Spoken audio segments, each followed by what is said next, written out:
Halo guys, selamat datang ke Dapur Mary. Hari ini aku mau berbagi ke teman-teman resep kastengel yang ternyata tidak sulit untuk dibuat. Yuk, mari kita mulai. Pertama, pastikan butter dan margarin dalam keadaan dingin. Terus masukkan kuning telur ke dalam mentega. Kemudian aku masukin bubuk kaldu ayam. Ini bahan spesial yang buat kastengel enak dan gurih. Teman-teman bisa pakai MSG atau kaldu jamur. Terus aku masukin sedikit garam. Kemudian kocok hingga lembut, mengembang dan warnanya mulai pucat. Whisk kira-kira 2-3 menit. Setelah itu, aku masukin susu evaporasi agar adonan kue kering lebih lembut dan mudah dicetak. Kocok campuran susu hingga semua tercampur rata. Kemudian bersihkan whisknya. Kue kering kastengel menggunakan keju sebagai bahan utamanya. Di resep ini, aku memakai 3 jenis keju, campuran keju parmesan, cheddar cheese, dan terakhir sedikit keju edam. Keju yang baik untuk buah kastengel sebenarnya keju yang berusia tua, seperti edam dan parmesan. Keju edam punya aroma kuat dan tekstur keras yang membuat kastengel jadi renyah. Keju edam punya rasa gurih dan asin serta aroma yang kuat. Dia paling oke untuk buah kastengel.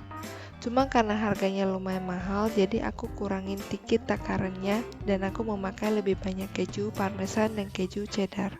Kalau teman-teman nggak ada keju edam, bisa juga pakai keju gouda. Keju gouda ini bertekstur creamy. Atau takaran keju parmesan dan keju cheddar ditambahin aja, dari 100 gram menjadi 125 gram aja. Teman-teman lebih bagus pakai keju cheddar berwarna jingga dengan tekstur keras dan aroma yang lebih kuat dari cheddar warna kuning.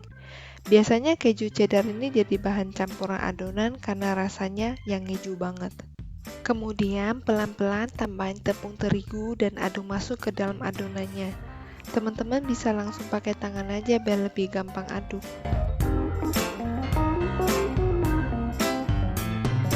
Simpan ke kulkas selama 30 menit sampai adonannya mengeras dan gampang dicetak. Sekarang aku mau berbagi teman-teman tips supaya semua ketebalan kastengelnya sama. Aku cari alat yang tebalnya kira-kira 5 mm. Aku memakai sendok kayu yang buat masak. Terus aku taruh adonan di antara sendoknya. Aku pakai kertas roti supaya adonannya nggak lengket pas diratain. Ratain adonan dan pastikan semua ketebalan adonannya sudah sama dan rolling pinnya sudah menyentuh sendok kayu itu. Kemudian aku potong buang samping-samping yang tidak rata itu.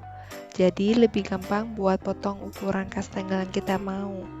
Kalau teman-teman ada cetakan kastengel bisa pakai cetakan aja, jauh lebih gampang. Aku potong kira-kira bentuknya sama kayak cetakannya. Punya aku sekitar 3 cm x 7 cm.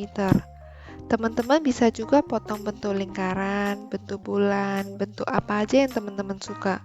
Nggak harus bentuk persegi panjang tipikal bentuk kastengel.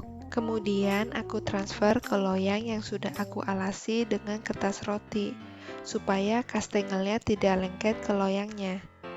Jangan meletakkan adonan terlalu rapat juga ya teman-teman. Setelah itu, kocok kuning telur dan olesin ke kastengel yang sudah kita cetak tadi. Pastikan teman-teman memakai 1 telur kuning dulu sebelum menambah lagi. Di resep ini aku memakai campuran butter dan margarin. Soalnya keduanya memiliki kelebihan masing-masing yang saling melengkapi. Tekstur butter lebih lembut, rasanya gurih dan beraroma harum. Sedangkan margarin sifatnya lebih multifungsi. Mencampur margarin dan butter membuat kue lebih kokoh tetapi tetap memiliki tekstur lembut dan aroma yang harum. Taburi topping cheese ke atas kastengelnya. Aku memakai cheddar cheese, tapi teman-teman juga bisa memakai keju edam jika teman-teman ingin menonjolkan aromanya yang kuat.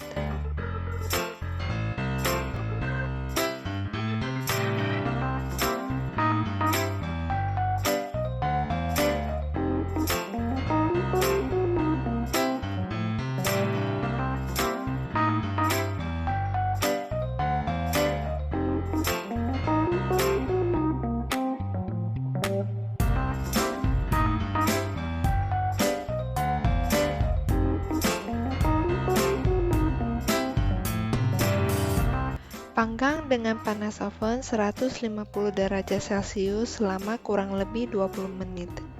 Lalu turunkan suhu oven ke 100 derajat Celcius selama 20 menit. Setelah kastengnya sudah matang, pastikan kastengnya sudah dingin dulu sebelum kita masukin ke dalam kontainer. Suhu yang panas bisa menjadi lembab ketika masuk ke dalam kontainer yang tertutup. Tekstur kue tidak akan renyah dan cenderung melempem. Aku pakai plastik transparan ini. Potong sesuai ukuran kontainernya. Terus susun kastengel ke dalam kontainer dulu, lalu masukin plastik transparan itu setelah satu layer. Ini membuat kita lebih gampang dan rapi buat susun kastengelnya masuk ke dalam kontainernya. Aku berharap teman-teman suka dengan video aku ini. Thank you for watching guys. Jangan lupa subscribe dan pencet tombol bell di bawah supaya teman-teman tidak kelewatan video baru aku. Sampai jumpa lagi di next video.